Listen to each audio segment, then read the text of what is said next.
Hello, Potato.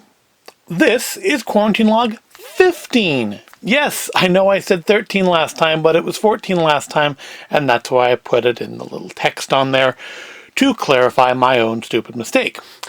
Today is Monday, April the 6th, and I'm still here, and I hope you are too.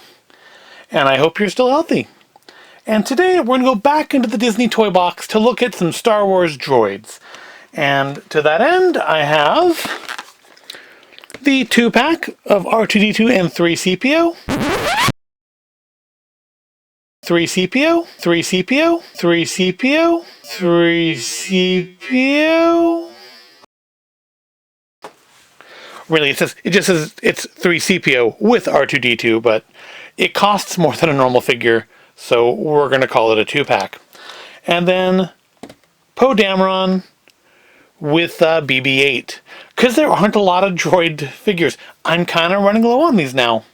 I've opened a bunch of them. Let's start with the older one, which is Poe. And of course, here's the rest of the ones in that series. And as I said before, I don't have Luke, but I have the rest of the ones in that set. And come on out. You know, it's funny. They have figures for like all the characters from the new movies except Finn. I've never seen a Finn Toybox character, which is weird. I mean, he is kind of an important character. I would argue maybe even more important than Poe. Although, I mean, Poe is your kind of ersatz Han Solo for the series. You know, he's your dashing, rebellious, handsome guy that everybody wants to ship with Finn for whatever reason. Oh, there's more. There's an elastic. Let's get the helmet out. Let's see if we can't just undo the elastic instead of having to actually cut it. There we go, I think.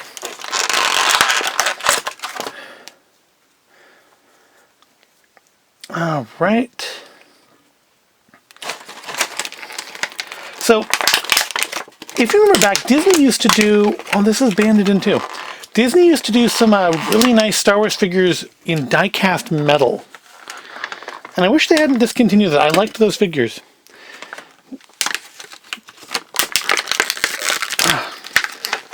Still don't want to come out. There we go. And the BB-8 for that set came with Rey, and it was weighted so it stood upright. And it says, hey, it does the same thing. Yep, they've made a BB-8 Weeble. And Weebles wobble, but they don't fall down. There's not any articulation to speak of here. The head doesn't turn or anything. But it's a nice little chunky figure. I mean, it's kind of a weird choice to, with BB-8 because he's not... From a marketing perspective, there's not a lot you can do with him other than making like radio-controlled vehicles. Unlike guys like R2, where he has all sorts of attachments you could stick on him. So let's look at Poe, though.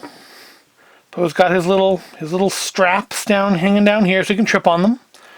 He's got his blaster, and unlike Stitch, he can actually hold it. And kind of cool here, I'm seeing, is his blaster goes in his holster. I don't think. Yeah, the Han Solo figure that can't do that. You can't put his blaster in his holster. And, of course, you can put on his helmet. I don't know about the sculpt on this. Can we...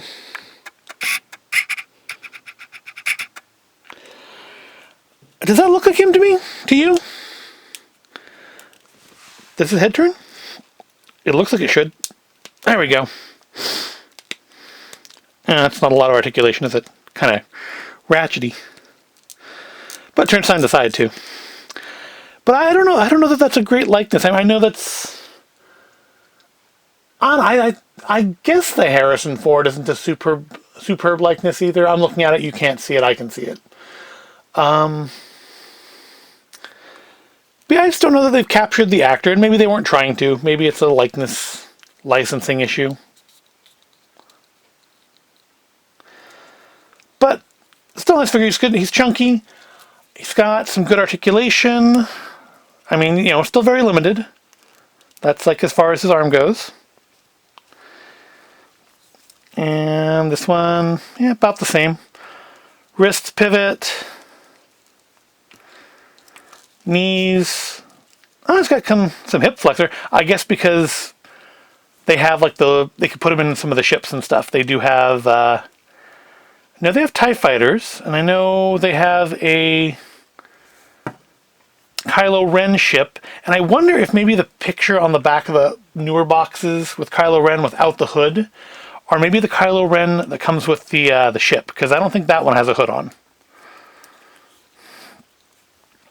But as far as construction goes, I'd say it's a nicer figure. It too has that kind of Rescue Heroes look. I think it's largely because of the outfit, though. It makes me think of Billy Blazes.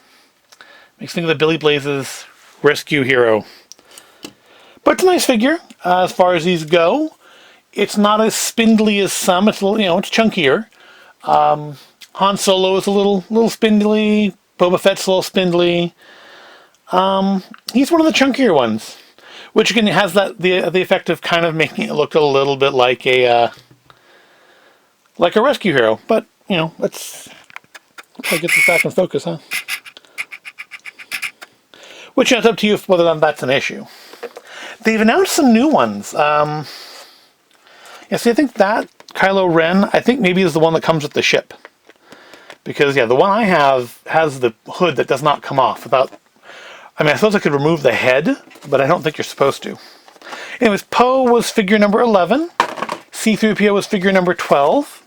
But, yeah, he did cost a little more. He was $18.95, as where Poe was the more normal price for these figures of $12.95. And that's because, really, it's a 2-pack of figures. I don't know why they don't just label it as such. But they've announced some new ones. They've got, it looks like a 2-pack of Goofy and Donald coming out, which means I can finally have a figure to hold my Donald key. So he can join, maybe not on the shelf here, but he can join Mickey and Minnie as Keyblade wielders.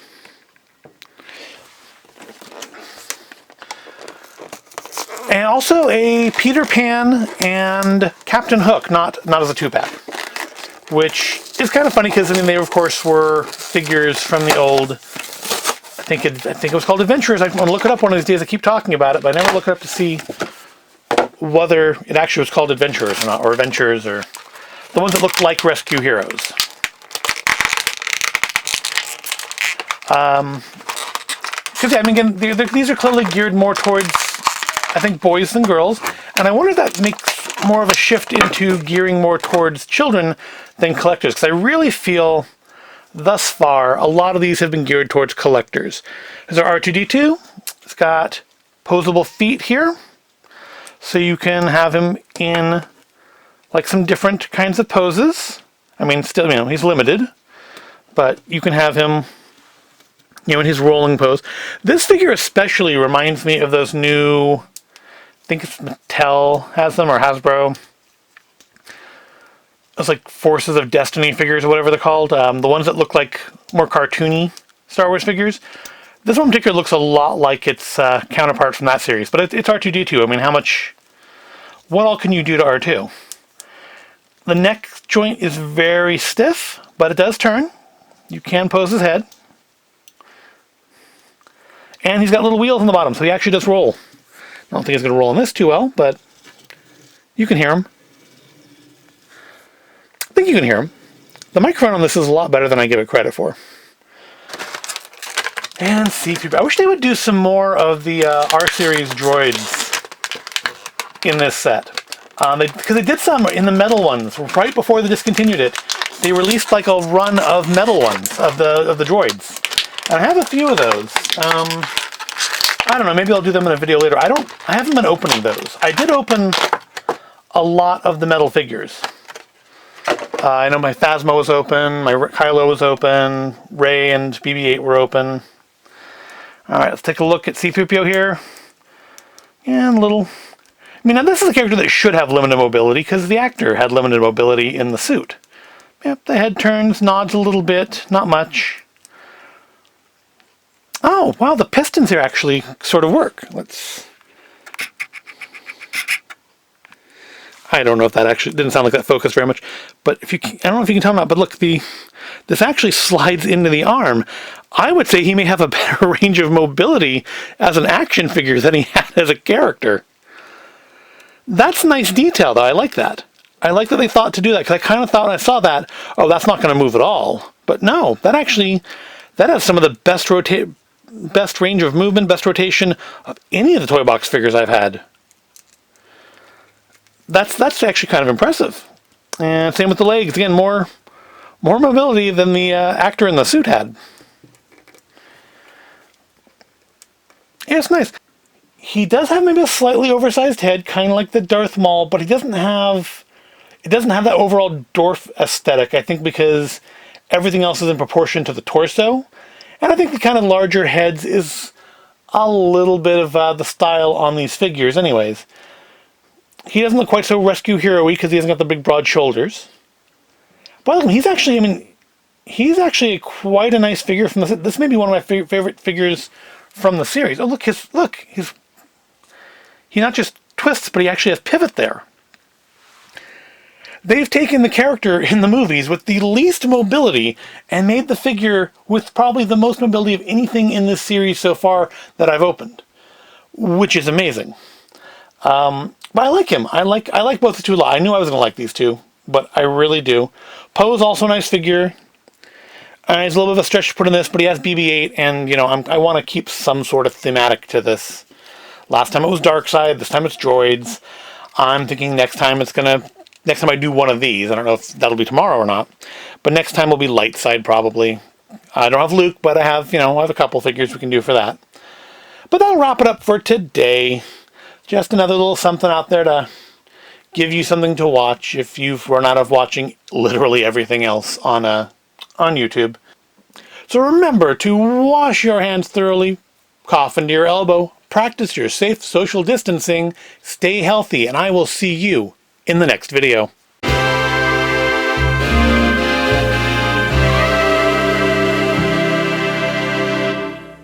3CPO?